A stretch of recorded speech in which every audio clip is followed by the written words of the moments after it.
There are bonds forged in blood that defy all logic. Bonds that endure through decades of silence, through years of unspoken devotion, through sacrifices that should have bought freedom but instead purchased something far darker.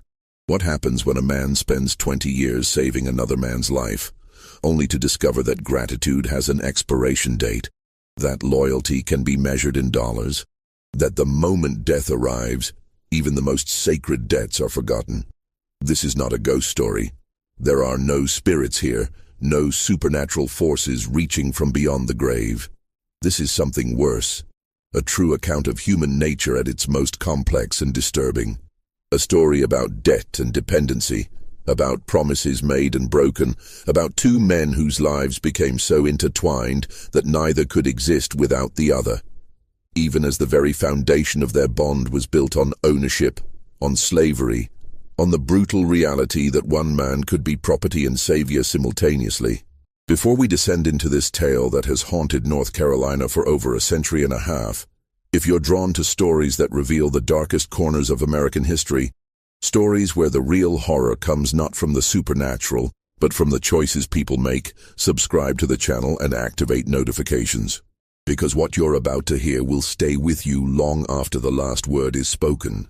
This is the story of Marcus Hartwell and Caleb, two men whose names appear together in fragmentary records, in courthouse documents, in letters that survived fires and floods and the collapse of an entire way of life. Two men bound together by a contract neither fully understood until it was far too late to renegotiate its terms.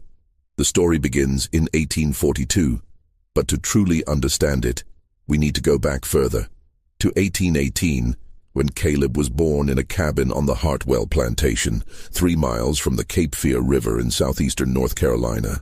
The Hartwell family had owned land in North Carolina since before the Revolution. They were not among the wealthiest plantation families, not like the Camerons or the Burgwins, who owned thousands of acres and hundreds of enslaved people. But they were comfortable, respectable, the kind of family that attended the right churches and sent their sons to the right schools and married into the right families. Jonathan Hartwell, Marcus's father, owned 43 people when he died in 1842. Among them was a woman named Sarah, who worked in the main house as a cook. She had been born on the plantation in 1798, had spent her entire life within a 10-mile radius of the big house, had never learned to read or write, but could recite Bible verses from memory, and knew the names of every medicinal plant that grew in the Carolina lowlands. Sarah gave birth to Caleb in the winter of 1818. The father was never officially acknowledged, though household records show that Jonathan Hartwell ordered a doctor summoned for the birth, unusual care for an enslaved woman's child, suggesting a particular interest in the baby's welfare. Some of the older enslaved people whispered that Caleb bore a striking resemblance to Jonathan's younger brother, who had lived on the plantation until his death from fever in 1820. But these were only whispers, and whispers had no power to change reality. Caleb grew up in the strange liminal space occupied by enslaved children on southern plantations. Until the age of 7 or 8, he played with Marcus and Marcus's sister Eleanor, their childhood unfettered by the full weight of the racial hierarchy that would eventually separate them completely. They fished in the creek, climbed trees, built forts from fallen branches, and engaged in the universal activities of children who don't yet understand that the world has already decided their fates. But childhood ends, and by the time Caleb was 10, he was working in the stables. By 12, he was in the tobacco fields during harvest season. By 15, he was back in the main house, assigned to household duties because Sarah had convinced the overseer that her son was too valuable to waste on field labor. He was intelligent, she argued, quick to learn, able to anticipate needs before they were spoken. She didn't say what she really meant, that she saw something in her son's eyes that frightened her. A watchfulness, a way of seeing patterns that others missed. An intelligence that would be dangerous in the fields, where smart slaves were often suspected of planning rebellion, but might be useful, might even be protective, in the controlled environment of the house. Sarah died in 1837 of consumption, coughing blood into rags she burned so no one would see the evidence of her illness and decide she wasn't worth the cost of care. Caleb was 19 years old. He stood in the slave cemetery while they buried his mother in an unmarked grave, and he did not cry. He simply watched, memorizing every detail, storing it away with all the other observations he kept locked behind his careful, neutral expression. Marcus Hartwell was 21 that year. He had just returned from 2 years at the University of North Carolina in Chapel Hill, where he'd studied literature and philosophy and emerged with the confident polish of a young man who'd never had to question whether he'd have enough to eat, whether he'd have a home, whether he'd be sold away from everyone he'd ever known. He and Caleb had not spoken in years. They existed in the same house but moved through entirely different worlds. Marcus barely noticed the young man who brought him his breakfast, who cleaned his room, who stood at attention during dinner parties to refill wine glasses. This was the natural order. This was how things had always been. And then, Jonathan Hartwell died. Jonathan's death was not dramatic. He simply failed to wake up one April morning in 1842. The doctor determined it was his heart. He'd been overweight, sedentary, prone to fits of anger that left him red-faced and gasping. His heart had simply given out, as hearts sometimes do. At 26, Marcus inherited everything. The plantation, the debts, the 43 people whose lives he now owned completely. He also inherited his father's business problems. Jonathan had been a poor manager, had invested in failing ventures, had borrowed heavily against future tobacco crops that never yielded the returns he'd promised. Marcus found himself drowning in obligations he'd never expected to face so soon, and with no real understanding of how to manage an estate, he made mistakes, costly ones. In those first months, Marcus would sit in his father's study, now his study, and try to make sense of ledgers that never seemed to balance. He would review bills and promissory notes and feel panic rising in his chest. The walls of the plantation, which had always felt like protection, began to feel like a prison. It was during one of these late-night accounting sessions, 3 months after his father's death, that Marcus first really noticed Caleb. The young man had brought coffee, as he did every evening, but instead of simply setting down the tray and leaving, Caleb hesitated. "Permission to speak, sir." Marcus looked up, irritated by the interruption. "What is it?" "The Johnson tobacco, sir. In the ledger, you're being charged 3 cents per pound more than the market rate." Marcus stared at him. "What did you say?" "The Johnson tobacco. The entry from last April. It's 3 cents per pound higher than what Mr. Patterson paid for the same grade. I saw the invoices when I was filing papers in the office." Marcus looked down at the ledger, his pulse quickening. He found the entry. Did the calculation. Caleb was right. "You can read?" Marcus asked, though it was illegal to teach enslaved people to read and write in North Carolina. "No, sir," Caleb replied calmly, "but I can recognize numbers and patterns. My mother taught me." It was a lie, of course. Sarah had taught Caleb to read in secret, using a Bible stolen from the main house, teaching him by candlelight in their cabin after everyone else was asleep. But admitting that would put both of them, well, Caleb now, since Sarah was dead, in danger. Marcus studied the young man before him with new eyes. "You've been paying attention to the household accounts?" "I file the papers, sir. I can't help but notice." "And you noticed this discrepancy?" "Yes, sir." Marcus leaned back in his chair. An intelligent slave was valuable but also potentially dangerous. His father had always warned against educating them, against allowing them too much knowledge. But his father was dead, and Marcus was desperate. "Are there other errors you've noticed?" Caleb hesitated, then nodded. "Several, sir." "Show me." That night, Caleb identified 6 other accounting errors in the plantation books. Some were honest mistakes.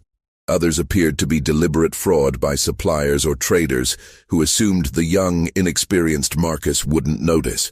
When they finished, it was nearly 2 in the morning.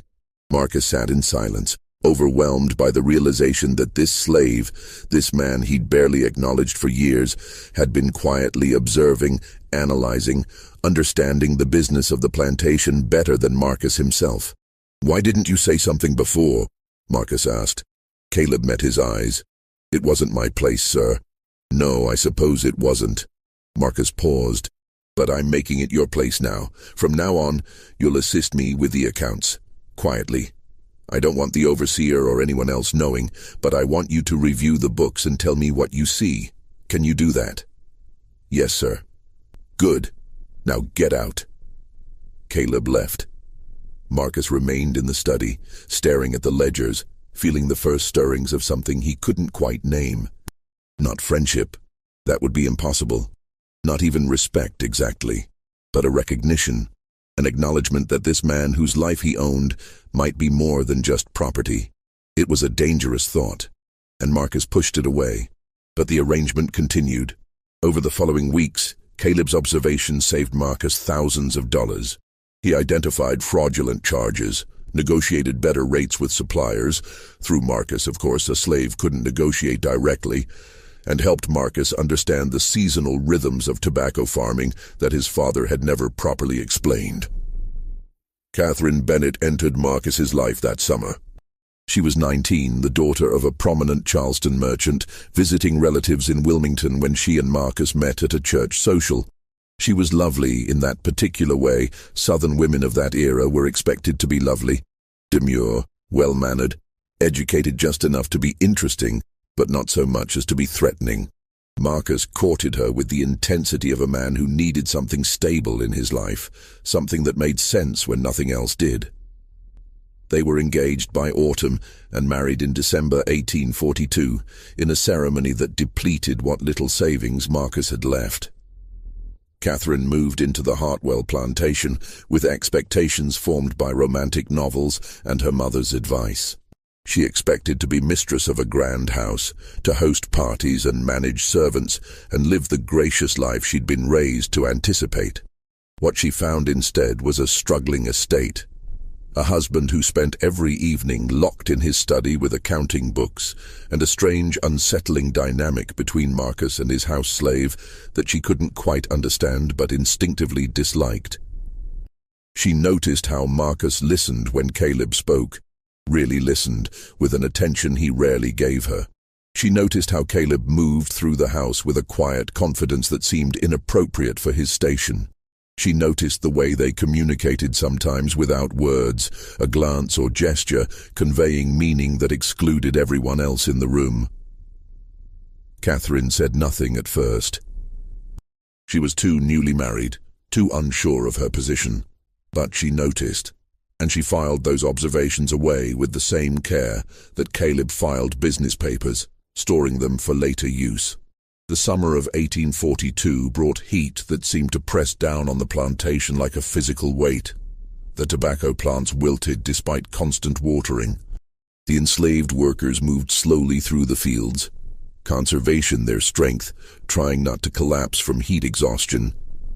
Marcus decided to inspect the northern property line, where sharecroppers had been cutting timber without permission.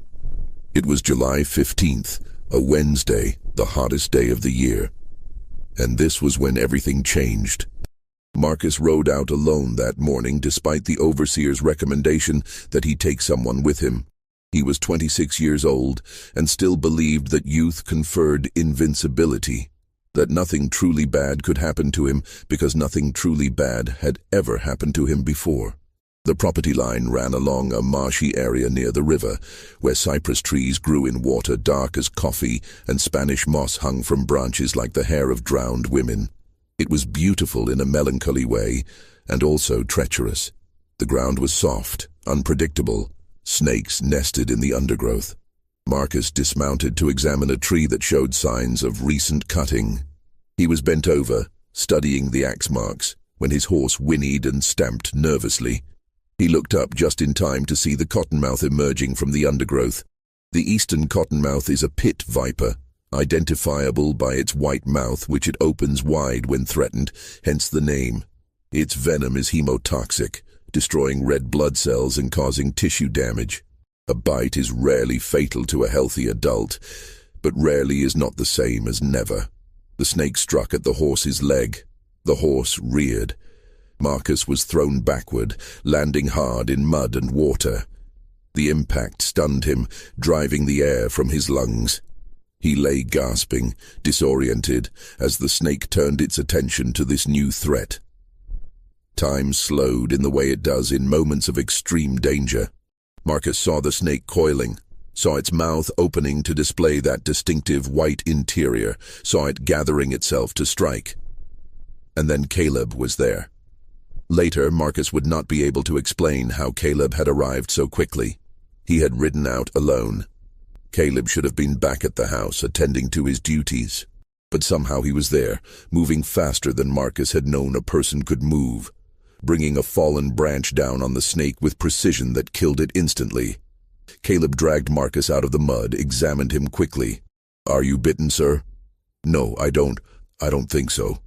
"We need to check. Take off your boots." Marcus complied, his hands shaking with delayed shock. His clothing was soaked, filthy with swamp water. Caleb examined every inch of exposed skin, looking for puncture wounds. "You're not bitten," he confirmed, "but we should get you home. You hit your head when you fell." Marcus touched the back of his skull, and his hand came away bloody. The world tilted slightly. "I can ride." "No, sir, you're confused. I'll take you back." Caleb helped Marcus onto the horse, then swung up behind him. They rode back to the plantation slowly, Caleb's arm steadying Marcus when he swayed. The sun beat down mercilessly.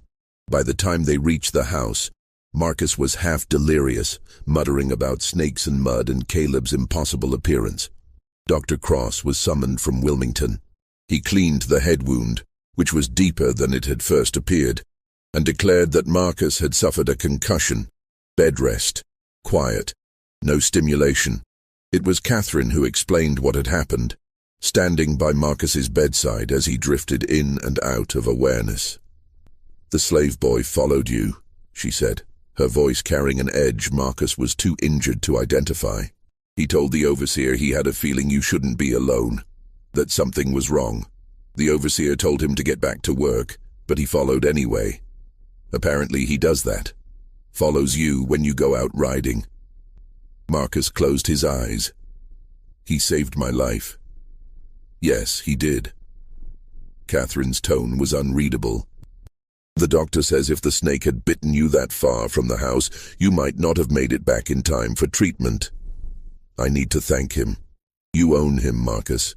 His life is yours. He was simply protecting your property, himself included." But Marcus knew it was more than that. Caleb had followed him against orders, risking punishment, had been watching over him, protecting him. Why? He called for Caleb that evening, after Catherine had gone to bed. Caleb stood in the doorway of the bedroom perfectly still, his expression neutral. "Why did you follow me?" Marcus asked. "I had a feeling, sir." "What kind of feeling?" Caleb was quiet for a moment. When he spoke, his voice was careful. "You're not ready for this yet. Managing the plantation, navigating all the dangers. Your father protected you from a lot, and now he's gone, and you're learning everything at once, and you're distracted. Distracted people make mistakes. They don't watch where they're stepping. So you appointed yourself my guardian?" "I wouldn't use that word, sir." "What word would you use?" Caleb met his eyes. "I'd say I have a vested interest in keeping you alive, sir. Because if something happens to you, this plantation gets sold probably, and all of us get sold with it. Families separated. Everything we know, gone. So yes, I watch out for you. For selfish reasons, if you want to call them that." It was a clever answer. It gave Caleb's actions a motivation that Marcus could understand and accept, without having to confront more complicated truths about loyalty and connection, and the strange bond forming between them. "I see," Marcus said. "Well, thank you for your selfishness." "Yes, sir. You can go." Caleb left, but as he closed the door, Marcus called out one more time. "Caleb? Sir? Stay close. From now on, I want you with me when I ride out, but when I go to town, I want—" He hesitated, unsure how to phrase it. I want your selfishness nearby. Yes, sir. And that was how it started. The bond, the debt, the arrangement that would define both their lives for the next 23 years. If the snake bite had been an isolated incident, it might have faded into just another plantation story. But it wasn't isolated. Over the following months and years, a pattern emerged that was impossible to ignore. Marcus Hartwell, it seemed, was either extraordinarily unlucky or somehow marked for disaster.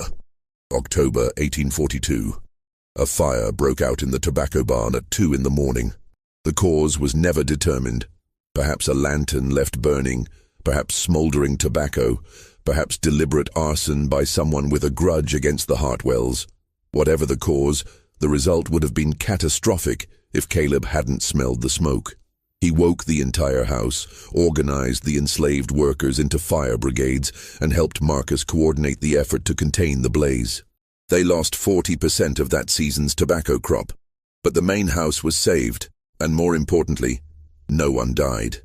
The insurance investigator was suspicious. Fires were common in tobacco country, and insurance fraud was equally common. He questioned Caleb extensively, trying to determine if the slave had set the fire himself to make his master look good. But there was no evidence. Just another narrow escape. Just Caleb being in the right place at the right time. December 1842. Marcus's horse threw him during a winter storm. The animal panicked, bolted toward the swollen river. If it had reached the water with Marcus still mounted, both would have drowned. Caleb caught the reins just in time, calming the horse with a touch that bordered on supernatural. March 1843. Marcus ate oysters at a business dinner in Wilmington. By midnight, he was violently ill. Dr. Cross diagnosed food poisoning, but Caleb, who had waited outside the restaurant, insisted on staying with Marcus through the night. When Marcus's breathing became labored and his pulse weakened, Caleb administered ipecac syrup that he'd somehow obtained, forcing Marcus to vomit until the poison was expelled. Dr. Cross later admitted that Marcus might not have survived without that intervention. May 1843, Catherine went into labor 6 weeks early. The baby was breech. Dr. Cross was in Raleigh and couldn't reach the plantation in time.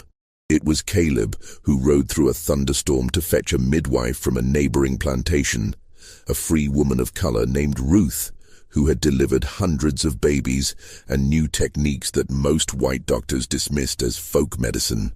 Ruth saved both Catherine and the baby, a daughter they named Eleanor, after Marcus's deceased sister.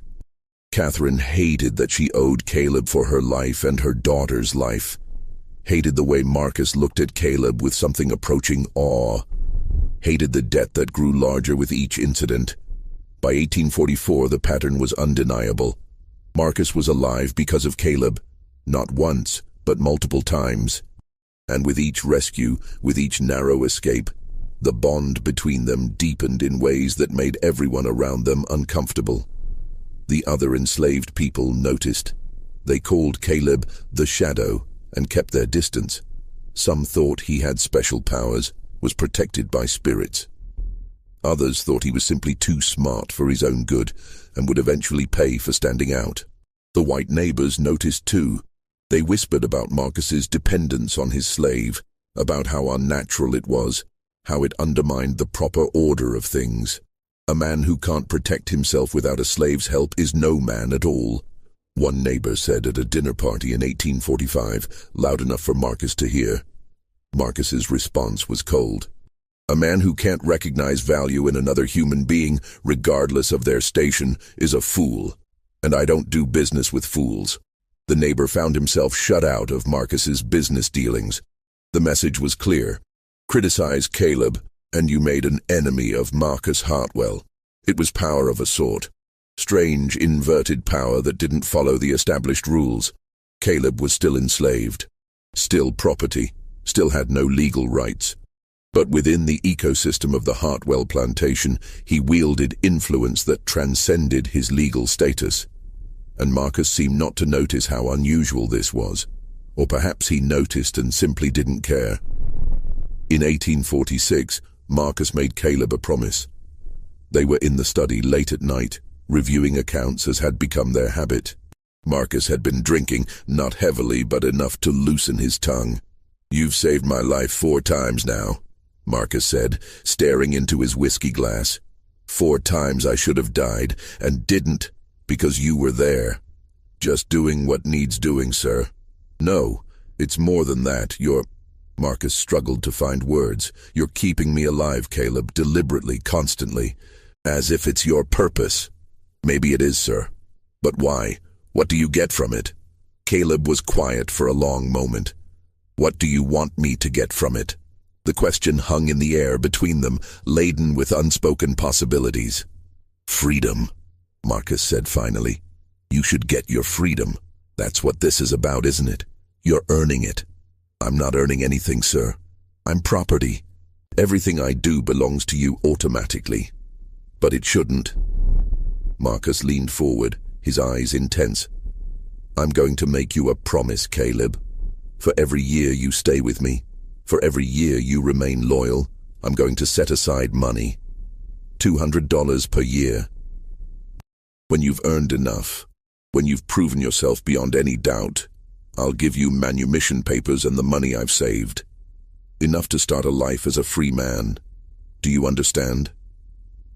Caleb's expression remained neutral, but something flickered in his eyes. Hope, skepticism, fear. "How many years, sir?" 20. 20 years of loyal service, and you'll have $4,000 and your freedom. 20 years. Caleb was 28 years old. That meant he would be 48 before he saw freedom. Nearly an entire lifetime of service for something that should have been his birthright. But it was more than most enslaved people ever got. It was a promise, however distant. "I understand, sir," Caleb said quietly. "Good. I'll have it drawn up in writing. Witnessed. Legal." Marcus never had it drawn up in writing. Never had it witnessed. The promise remained between them, verbal and therefore unenforceable. Whether this was an oversight or deliberate ambiguity, even Marcus might not have been able to say. But the promise was made, and both men lived under its weight for the next 19 years. Time moved differently on the Hartwell plantation. Days blurred together in endless cycles of planting and harvest, heat and rain, work and rest. But for Marcus and Caleb, time was counted in incidents, in moments when death reached out its hand and was pushed away. 1847. Marcus nearly drowned in the Cape Fear River when his boat capsized during a fishing trip. Caleb pulled him from the water, performed the procedure now known as rescue breathing, bringing Marcus back from the edge of death for the 5th time. 1848. A rattlesnake in Marcus's boot. Caleb noticed it before Marcus slipped his foot inside. 1849. Spoiled meat at dinner that would have caused severe illness, perhaps fatal. Caleb detected the smell and quietly removed Marcus's plate before he could eat. 1850. A loose cinch on Marcus's saddle that would have caused a fall at full gallop. Caleb tightened it at the last moment. Each incident could be explained away. Coincidence? Luck? Hypervigilance born from years of watching and protecting. But taken together, they formed a pattern that suggested something more. As if death itself was stalking Marcus Hartwell, and only Caleb stood between him and the grave. The plantation prospered during these years. Marcus's business acumen, sharpened by Caleb's observations and advice, made him wealthy. He expanded his land holdings, purchased better equipment, even bought 10 more enslaved workers when a neighboring plantation failed. Catherine bore 2 more children, a son in 1848 who died of fever before his first birthday, and another daughter in 1850 who survived.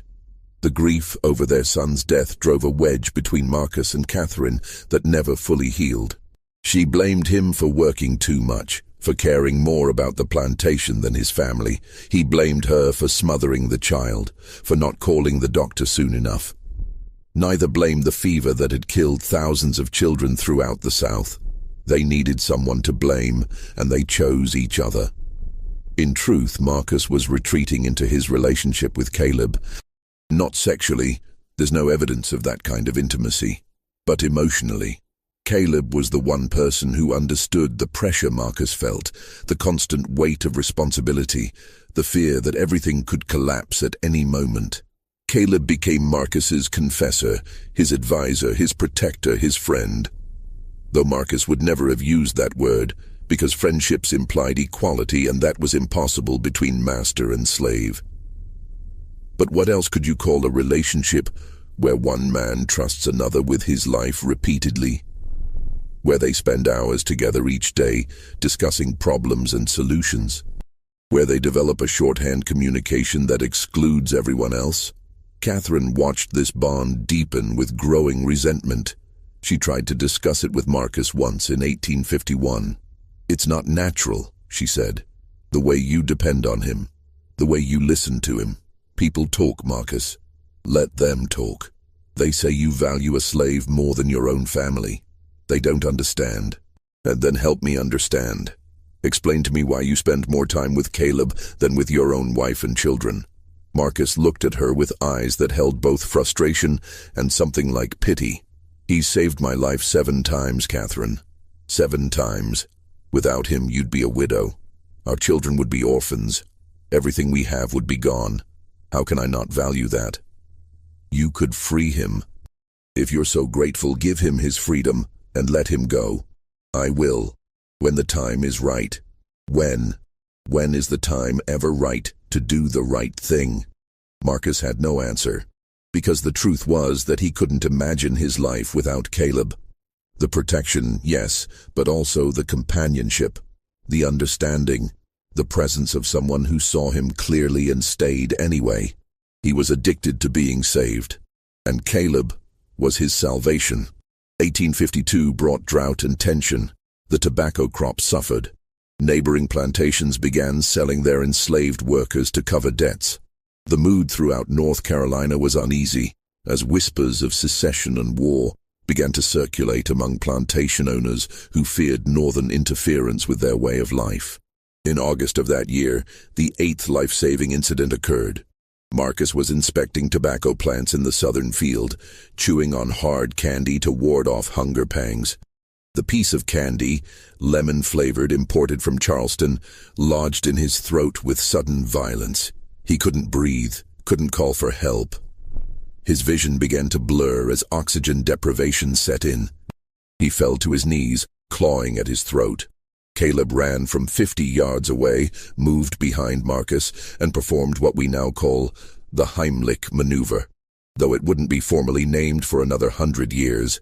He wrapped his arms around Marcus, made a fist, and thrust upward into the soft spot below the ribcage with practiced precision. The candy shot out of Marcus's throat. Air rushed back into his lungs, and Marcus's brother-in-law, William, witnessed the entire scene from the edge of the field. What William saw was a slave with his arms around his master, a slave striking his master, a slave in a position that looked from a distance like violence rather than rescue. The accusation came that evening. William burst into the house, his face flushed with alcohol and righteous fury. Catherine's family had come for Sunday dinner, and the meal was interrupted by William shouting, "I saw him hit you." William pointed at Caleb, who stood against the wall in the dining room ready to pour wine. "That slave put his hands on you, struck you. It's intolerable, Marcus. Unforgivable. He needs to be whipped. Better yet, sold. Sold south where they know how to handle uppity slaves." The dining room went silent. Catherine's mother pressed her handkerchief to her lips. Her father leaned back in his chair, watching to see how Marcus would respond.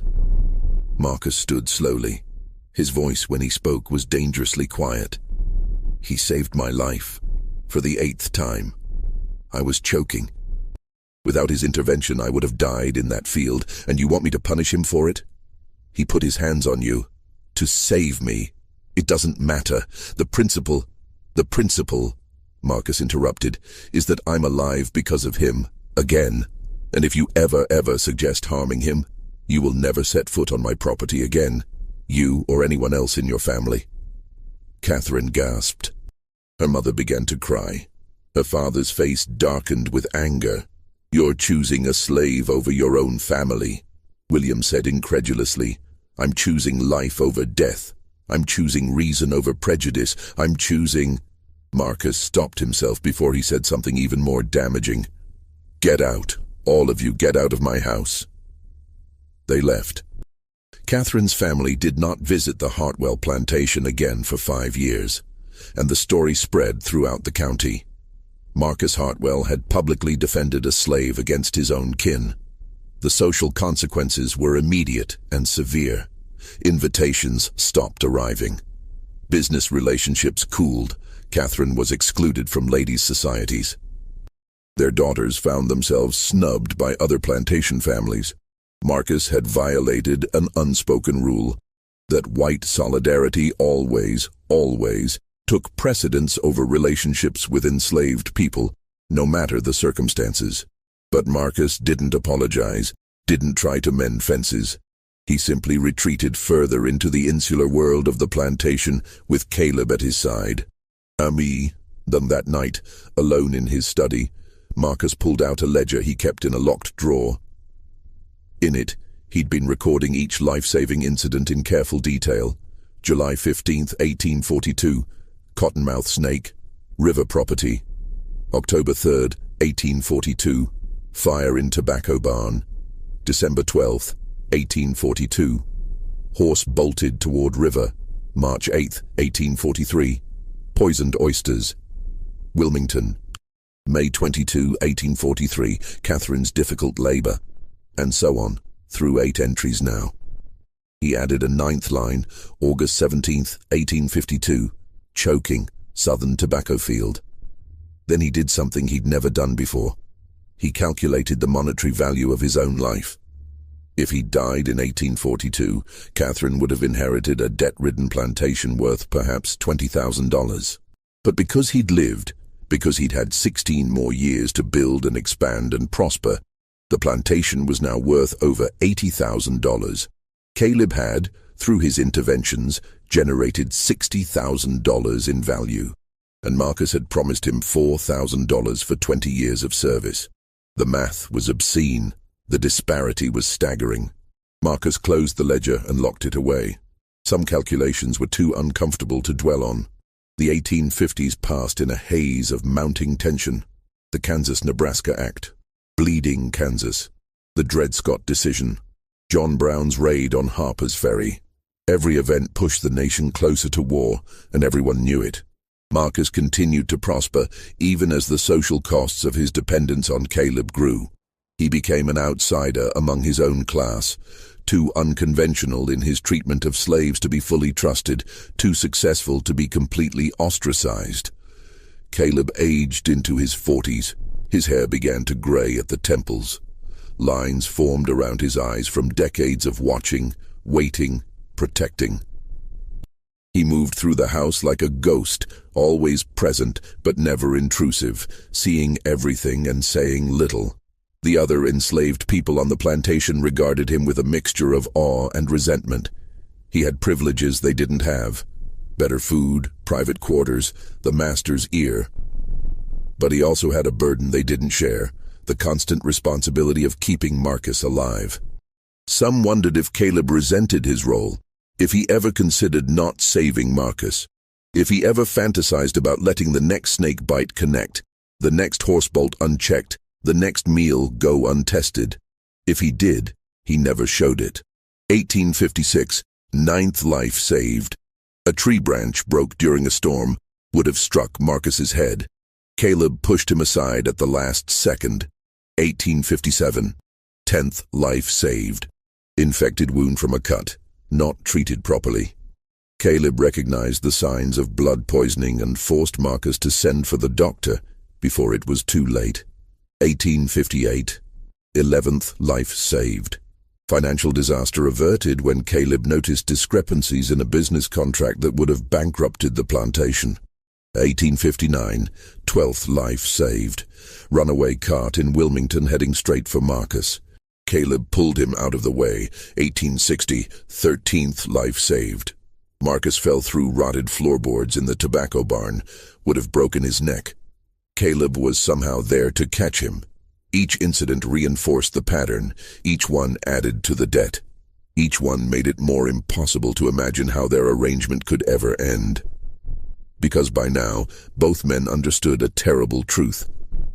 Marcus Hartwell could not survive without Caleb, not because he was incompetent or incapable, but because death was simply more persistent with him than with other men. As if he'd been marked, targeted, singled out for early departure. And only Caleb's constant vigilance kept death at bay. 14 years, Marcus said in December 1860, reviewing his secret ledger. 14 years since I made you that promise, 6 more to go. Caleb, standing in the shadows of the study, said nothing. Do you still want it? Marcus asked. Your freedom? Do you even remember what that would mean anymore? Every day, sir. What will you do when I finally give you the papers? Go north, I expect. Find work. Live quiet. Will you? Marcus hesitated. Will you ever think about this? About me? About these years? Caleb's expression was unreadable. I expect I'll think about it quite a bit, sir. I hope you won't hate me for taking so much of your life. Hate isn't useful, sir. Takes too much energy. It wasn't quite forgiveness, but it wasn't condemnation either. It was something in between. A weary acceptance of circumstances neither man had chosen, but both had to live with. When North Carolina seceded from the Union in May 1861, Marcus was 45 years old. Too old for active military service, and his prosthetic leg, still worn from the snakebite injury 19 years earlier, provided additional justification for staying home.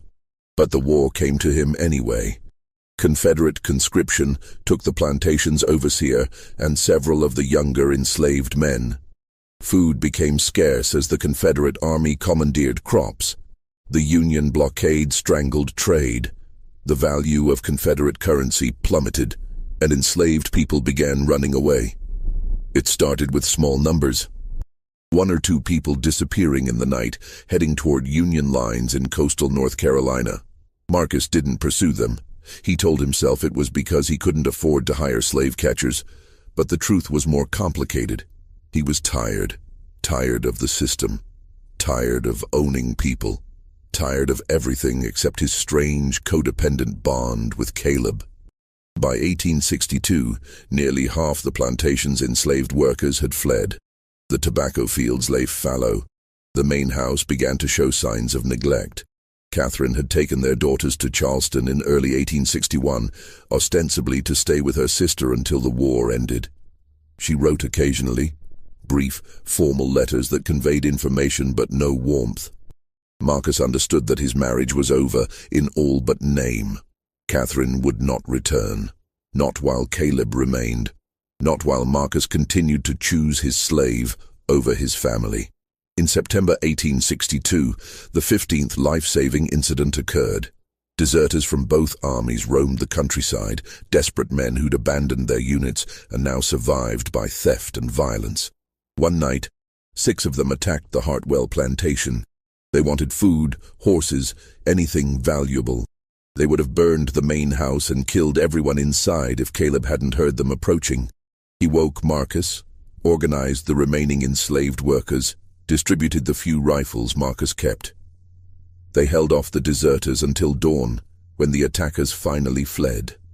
In the aftermath, Marcus found Caleb sitting on the porch steps, bleeding from a shallow cut across his ribs where a knife had grazed him. 19 years, Marcus said, sitting down beside him. It was the first time he'd ever sat next to Caleb rather than above him, and the gesture felt both natural and transgressive. It's been 19 years since the snake, Caleb. 1 more year and I'll give you everything I promised. Yes, sir. Do you believe me? After all this time, do you believe I'll actually do it? Caleb was quiet for a long moment, pressing a cloth to his bleeding side. When he spoke, his voice was soft. I believe you want to do it, sir.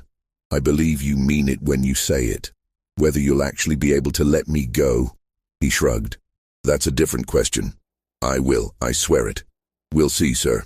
They sat in silence as dawn broke over the plantation, over the tobacco fields gone to seed, over the beginning of the end of everything they'd known. The war ground on. The plantation barely survived. Marcus sold everything that wasn't essential: furniture, artwork, his wife's jewelry that she'd left behind. He refused to sell any of the remaining enslaved people, even though every other plantation owner in the region was liquidating their human property before Union forces could free them. "They're my responsibility," Marcus insisted to a neighbor who pressed him to sell. "I won't abandon them." But the neighbor persisted. "That one you keep in the house, the clever one. You could get premium price for him even now, especially if you marketed him to plantation owners in Texas or Arkansas, places where the war hasn't reached yet. That alone would cover your debts." Marcus showed the neighbor off his property at gunpoint, but the debts remained, and they grew. By spring 1865, Marcus was nearly bankrupt. The Confederate currency he held was worthless. His crops hadn't been harvested in 2 years. The house was crumbling. And then Lee surrendered at Appomattox. The war was over. The Confederacy was dead, and Marcus had one final promise to keep. May 1865 arrived with unseasonable heat. The air felt heavy, oppressive, as if the atmosphere itself was holding its breath. Marcus summoned Caleb to his study on May 18th. The room was nearly empty. All the furniture had been sold except for a desk and 2 chairs. They sat across from each other, and for the first time in 23 years, Marcus did not sit elevated above Caleb. They were, in that moment, almost equal. 23 years, Marcus said. "You've been with me for 23 years. You've saved my life." He consulted his hidden ledger one last time. 18 times. 18 times I would have died if not for you. He pulled out a document from his desk drawer. "I had these drawn up before the war. Manumission papers, legal, signed, witnessed. You're free, Caleb. You've earned it 1,000 times over." Caleb took the papers, looking at the words with eyes that had secretly learned to read them decades ago. They were legitimate, legal. They would hold up in any court. "There's money," Marcus continued, "in an account in Wilmington. I've been setting it aside, as promised. He paused, consulting another document. "It's $3,800. Not quite the 4,000 I promised, but close. With inflation and the war, it's actually worth more than the original promise would have been." Caleb stared at the numbers. It was more money than most enslaved people saw in their entire lives, enough to start a real life, enough to buy land, to build a home, to live as a free man should live. "Why now?" Caleb asked quietly. "Because I promised. 20 years of loyal service, and I'm 3 years late. But better late than never. That's not what I mean. Why now, specifically? Why today?" Marcus looked down at his hands. "Because the world has changed. Because slavery is ending whether we want it to or not. Because—" He took a deep breath. "Because I'm tired, Caleb. Tired of this system. Tired of owning people. Tired of the weight of it all. And because you deserve to be free while you're still young enough to enjoy it." Caleb was 47 years old. Not young, but not yet old. He had perhaps 20 or 30 years left if he was lucky. Years that could be his own, finally. "What will you do?" Caleb asked. "After I leave?" "Rebuild. Try to save what's left of the plantation. Catherine might come back, though I doubt it. If she doesn't, I'll manage alone." "You've never been alone, sir. Not for 23 years." "No, I suppose I haven't." Marcus met his eyes. "I don't know if I can survive without you. I'm not being dramatic. I genuinely don't know. You've been keeping me alive for so long that I've forgotten how to protect myself. You'll learn, or you'll die. Either way, it won't be my responsibility anymore." The words were harsh, but Marcus recognized them as truth. For 23 years, Caleb had carried the burden of Marcus's survival, and now that burden was being lifted. "I hope you find what you're looking for," Marcus said quietly. "I hope you find a life that's worth all the years you gave me." Caleb stood, folding the manumission papers carefully and putting them in his pocket. "Thank you, sir. Don't thank me. This isn't generosity. This is paying a debt I should have paid years ago." Caleb nodded once and turned to leave. "Caleb?" He paused at the door. "Will you—" Marcus's voice caught. "Will you say goodbye before you go?" "I think it's better if I don't, sir. Clean break. Easier that way." And he left. Marcus sat alone in the empty study and allowed himself to feel the full weight of loss for the first time in his life. But there was a second document Marcus had prepared, a document he kept in a different drawer, locked away where no one would see it. A bill of sale, dated May 23rd, 1865. For one male slave, approximately 47 years old, intelligent and healthy, to be sold to a trader named Jackson from Mississippi for the sum of $800.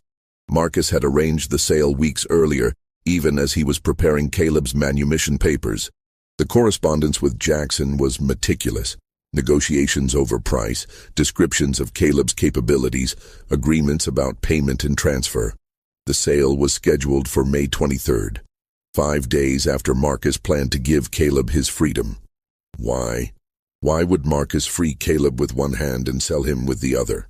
The answer is complicated and disturbing and reveals something essential about the nature of dependence and desperation. Marcus had known, on some level, that he couldn't survive without Caleb. Not physically, perhaps, but emotionally. The bond between them had become the center of his life, and he couldn't bear the thought of it ending. But he also knew he had to honor his promise. Had to give Caleb the freedom he'd earned. The solution his twisted logic produced was this: give Caleb false freedom. Let him believe he was free. Let him leave. And then, 5 days later, execute the sale that legally superseded the manumission. Caleb's papers would be worthless because he'd already been sold. The buyer, Jackson, would have legal claim.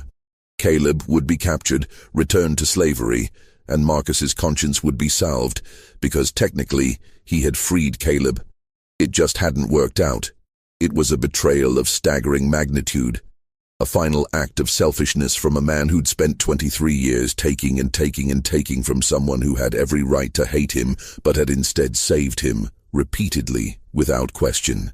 Marcus sealed the bill of sale and placed it in an envelope addressed to Jackson in Mississippi. The money had already been transferred. The contract was binding. All that remained was the execution. Caleb left the plantation on May 20th, 3 days before the scheduled sale. He took nothing but the clothes on his back, the manumission papers, and the account information for the money in Wilmington.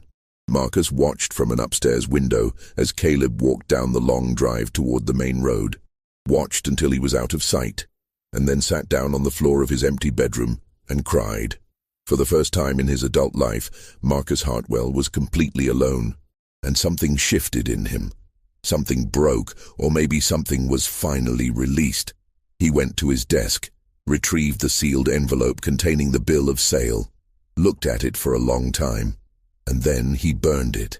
He took it to the kitchen, lit it on fire, and watched as the paper curled and blackened and turned to ash. Watched as his betrayal turned to smoke. He didn't know why he did it. Couldn't explain the impulse even to himself. Perhaps it was conscience, finally asserting itself. Perhaps it was exhaustion. Perhaps it was the recognition that some debts can't be held forever, that some bonds have to be released even when it destroys the person doing the releasing. Whatever the reason, Marcus burned the sale document, and with it any legal claim on Caleb. Caleb was truly free, but Marcus didn't tell him, didn't send word, didn't let Caleb know that the threat, which Caleb might not have even known existed, had been eliminated. He simply sat in his empty house and waited. 3 days after Caleb left on May 23rd, Marcus fell ill. It started with a fever. By evening he was shaking with chills, sweating through his sheets. By the next morning he couldn't keep down food or water. Typhoid fever, common in the chaos of post-war North Carolina, spread through contaminated water and poor sanitation. Dr. Cross came and made his diagnosis. The prognosis was poor. Marcus was 50 years old, weakened by years of war privation. Without modern medicine, his chances of survival were perhaps 1 in 5. The 2 remaining household workers, Freed people who had chosen to stay for wages Marcus could barely pay did what they could. But it wasn't much. Typhoid required constant care, and Marcus was sinking fast. On the 4th day of his illness, delirious with fever, Marcus called for Caleb. "He's gone, sir," one of the attendants said gently. "He left last week. He's free. He's gone north, probably." "No," Marcus mumbled, his eyes unfocused.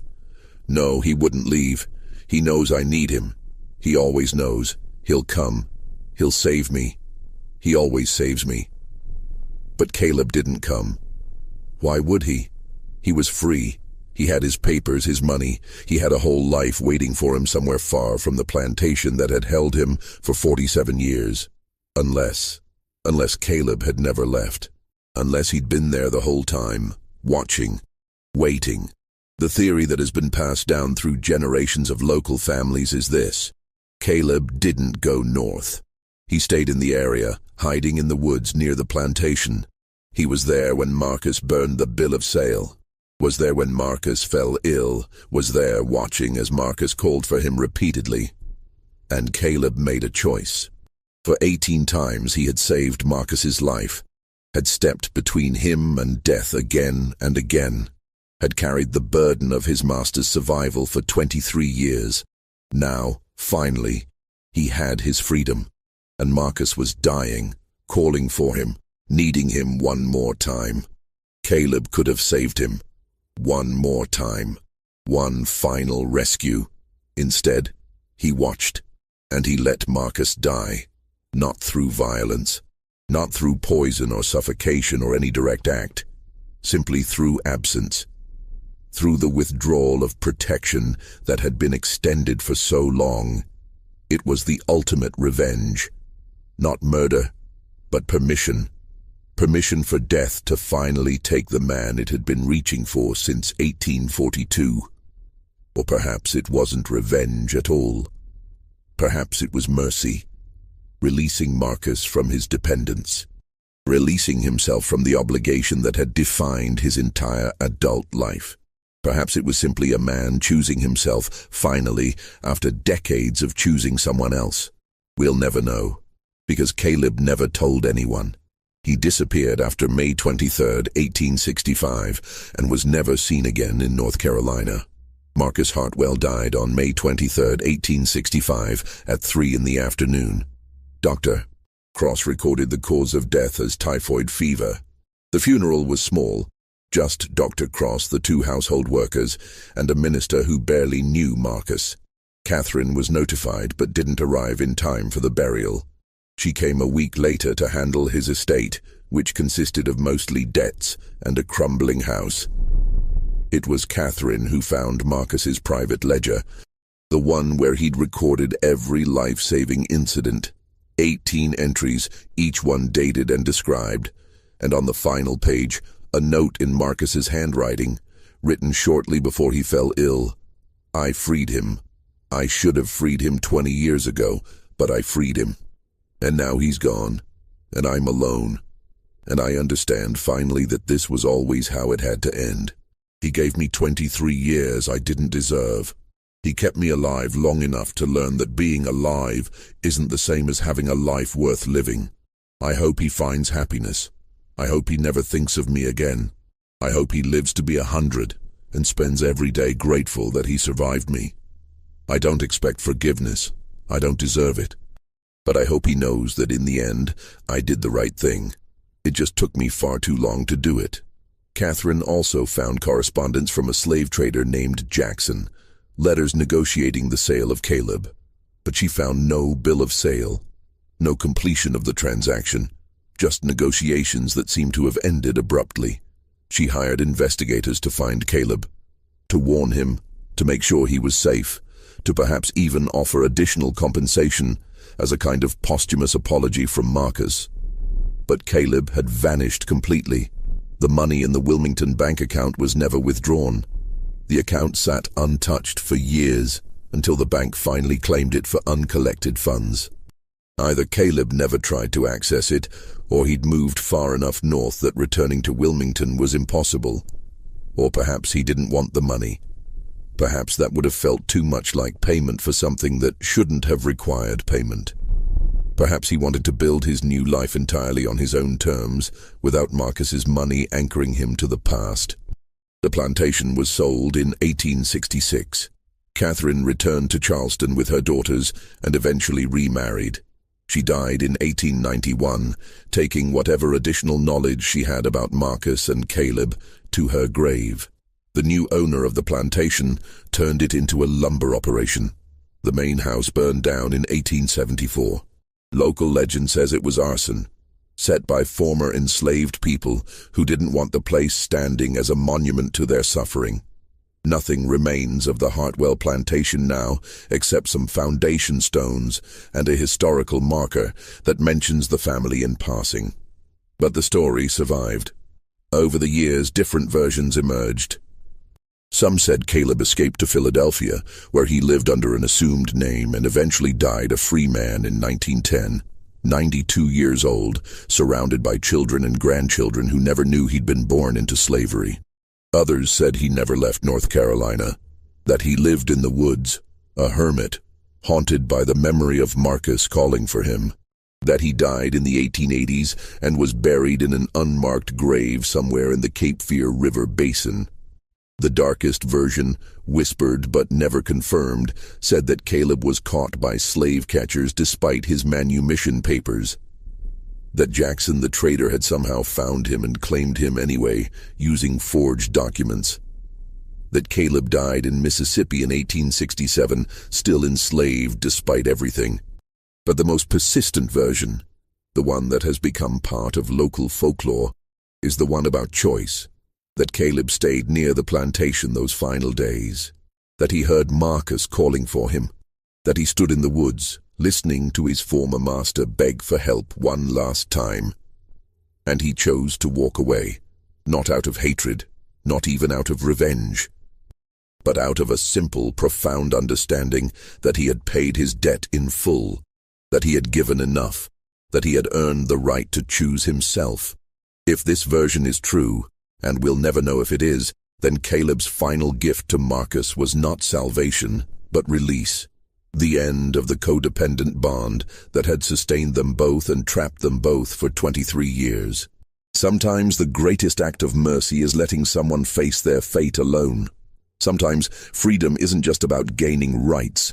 It's about withdrawing responsibilities that should never have been yours in the first place. The story of Marcus Hartwell and Caleb exists in fragments, plantation records, bills of sale, letters, Dr. Cross's medical notes, Catherine's correspondence, the testimony of people who lived on the plantation and passed stories down to their descendants. But the emotional truth, the why behind the what, remains elusive. Why did Caleb stay so long? Why did he save Marcus repeatedly when he could have let him die and potentially gained his freedom sooner? Was it strategic calculation, fear of consequences, a twisted form of affection? Or something else entirely, a sense of purpose that slavery couldn't quite extinguish, even as it tried to crush every other aspect of his humanity? And Marcus, was his dependence on Caleb a form of respect, however warped? Did he genuinely care about Caleb as a person, or did he simply value him as the tool that kept him alive? Did Marcus burn the bill of sale out of conscience, or out of the recognition that he didn't want to live in a world where he'd committed that final betrayal? These questions have no clean answers, and perhaps that's appropriate, because the relationship between Marcus and Caleb was never clean. It was built on an obscene foundation, the ownership of one human by another, and no amount of mutual dependence or strange affection could make that foundation less obscene. What we can say with certainty is this: two men lived and died in ways that were profoundly shaped by each other. One owned the other's body, the other owned the first one's survival. And in the end, when all the legal bonds were finally broken, neither man could exist in the way they had before. Marcus died alone, calling for someone who wasn't there. And Caleb, wherever he went, whatever life he built, carried the weight of 18 rescues, 23 years of vigilance, and the final decision to let death come when it knocked one last time. The slave who saved his master's life 18 times over 23 years and was sold, or nearly sold, the same day he died. Except that's not quite how the story ended, is it? Because Marcus died, but Caleb lived. And maybe that's the real ending. Not the betrayal, not the death, but the survival. Caleb survived Marcus, survived slavery, survived the weight of being someone else's salvation. And wherever he went, whatever name he took, however long he lived, he was free. Finally, completely free. Even if freedom meant carrying memories that would never quite leave him, even if it meant wondering sometimes if he'd done the right thing by walking away. Even if it meant living with the knowledge that he'd held a man's life in his hands and had finally chosen to let go. That's the truest ending. The one without resolution or closure or easy morals. Just a man, walking away from 23 years of servitude, and choosing for the first time in his life to let someone else save themselves. Or not. Because that was no longer his responsibility, and freedom, ultimately, is the right to say, not my burden anymore, not my responsibility, not my problem. I've given enough. I'm done. If this story has stayed with you, if you find yourself thinking about the bonds we form and the prices we pay for them, if you wonder about the thousands of untold stories like this one buried in the historical record, subscribe to this channel. Because history isn't just about famous names and major battles. It's about people like Marcus and Caleb, whose lives intersected in ways that revealed uncomfortable truths about human nature, about power, about the debts we incur, and the ways we do or don't repay them. The story of Marcus Hartwell and Caleb is documented in fragments scattered across archives in North Carolina and South Carolina. The full truth of what happened between them, the emotional reality beneath the legal documents, remains unknowable. But the questions persist. What do you owe someone who has saved your life? What do you owe someone who has owned your life? Can gratitude exist between master and slave, or is the power imbalance too great for genuine feeling to survive? And when does loyalty become codependence? When does protection become prison? When does saving someone repeatedly become a form of control, even if that control flows in unexpected directions? These are questions without easy answers. And that's why this story haunts us over a century and a half after the fact. Because it's not really about slavery, though slavery is the framework that made it possible. It's about human connection in impossible circumstances, about the choices we make when there are no good options, about the prices we pay for needing people and being needed by them, about the moment when someone who has given everything finally chooses to give nothing more and walks away, free, finally free.